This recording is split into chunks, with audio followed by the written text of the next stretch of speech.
دل سے اپنے دل پہ ہاتھ رکھ کے بتاؤ کس کا چانس زیادہ ہے کہ انشاءاللہ جس کی اچھی موت آئے گی؟ یقیناً اس کی آئے گی جو روزانہ اچھے کام کر رہا ہو. میں سچ بتاؤں، عقل مند وہ ہے، وہ کام چھوڑ دو جس حالت میں مرنا نہیں چاہتے، کیونکہ اگر اس حالت میں مر گئے نا تو واقعی مارے جائیں گے.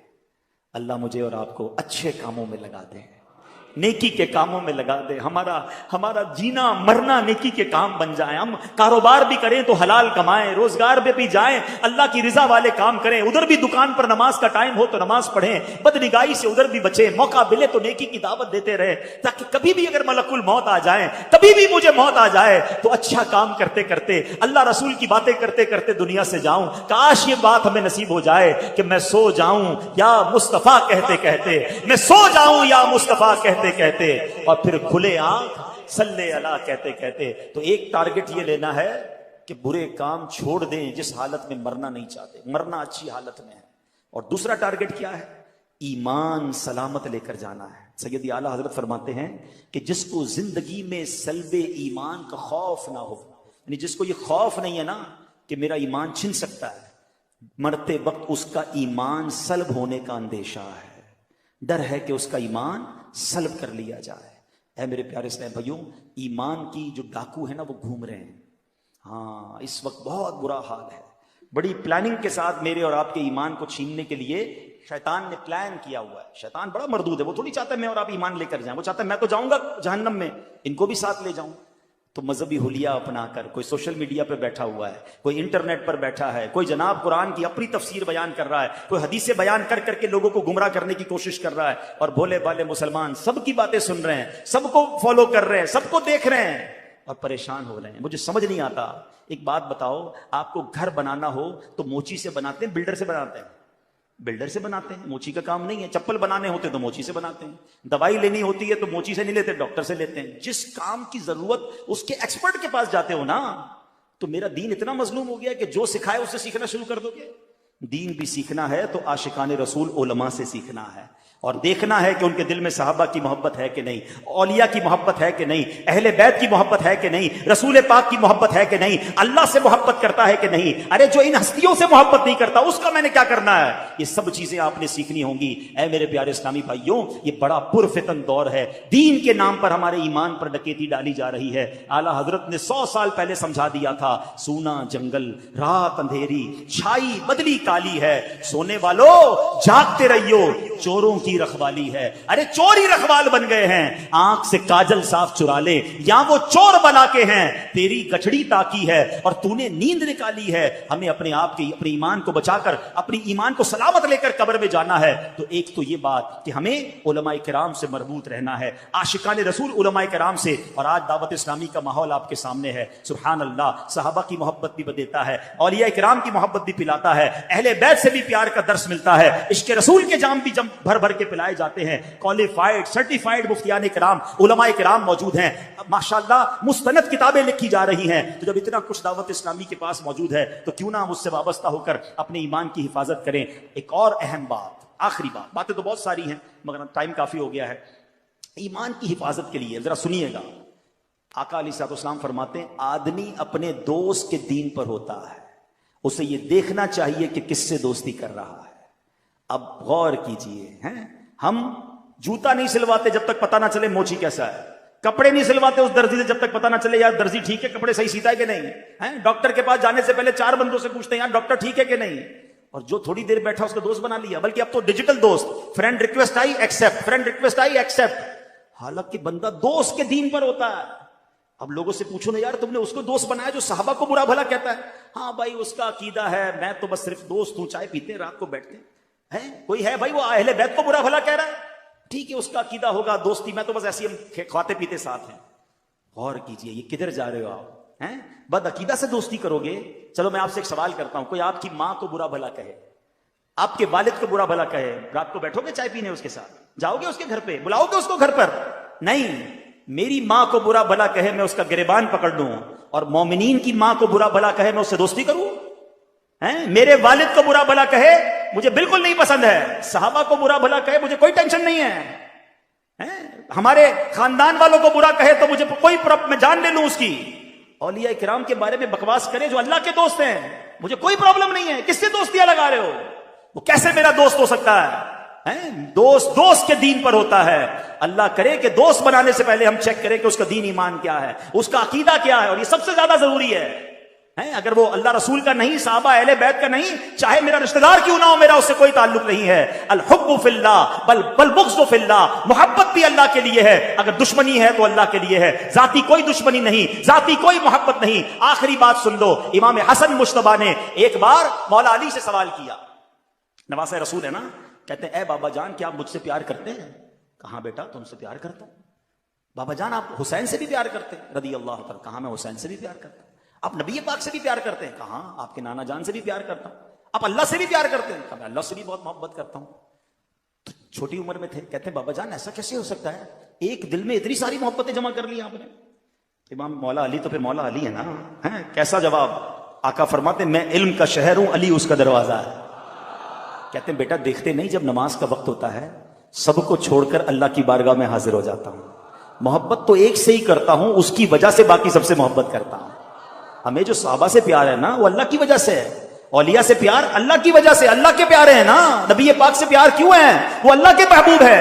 تو سبحان اللہ، اصل محبت اللہ سے ہے، اور اللہ کی رضا کے لیے باقی سب سے محبت ہے۔ سخی عبد الوہاب شاہ ہمارے رشتہ دار نہیں ہیں، میں کراچی سے چل کر آیا، پتہ نہیں پاکستان کے کس کس حصے سے لوگ یہاں آئے ہیں، ہماری کوئی ان سے رشتہ داری نہیں ہے، مگر اس لیے پیار ہے کہ یہ اللہ والے ہیں، اللہ ان سے پیار کرتا ہے، یہ اللہ کے دوست ہیں، ہماری محبتیں بھی اللہ کے لیے ہیں، اور ہماری اگر کسی سے دشمنی ہے، دوری ہے، تو وہ بھی اللہ کے لیے ہے۔ جو اللہ کا دشمن ہے میرا دوست کیسے بن سکتا ہے؟ جو نبیوں کا دشمن ہے وہ میرا رشتہ دار کیسے بن سکتا ہے؟ جو ولیوں اور صحابہ کو برا بھلا کہتا ہے وہ ہماری محفل میں نہیں آ سکتا۔ جس دن اپنے ایمان اور عقیدے کو مضبوط کر لو گے پھر کوئی ایمان چھین نہیں سکے گا۔ ہم کہتے ہیں سب سے دوستی، سب کے پاس جانا ہے، سب کے ساتھ کھانا پینا ہے، ایسا نہیں ہوتا۔ اپنے کاروبار، اپنی فیملی کے لیے تم مضبوط ہو جاؤ اور اپنے ایمان کے لیے ڈھیلے پڑ جاؤ گے تو پھر ایمان کے ڈاکو گھوم رہے ہیں۔ اعلیٰ حضرت کا فرمان یاد رکھنا کہ ہمیں صرف نبی پاک علیہ الصلوۃ والسلام کو راضی کرنا ہے، اللہ کو راضی کرنا ہے، انشاءاللہ باقی سارے کام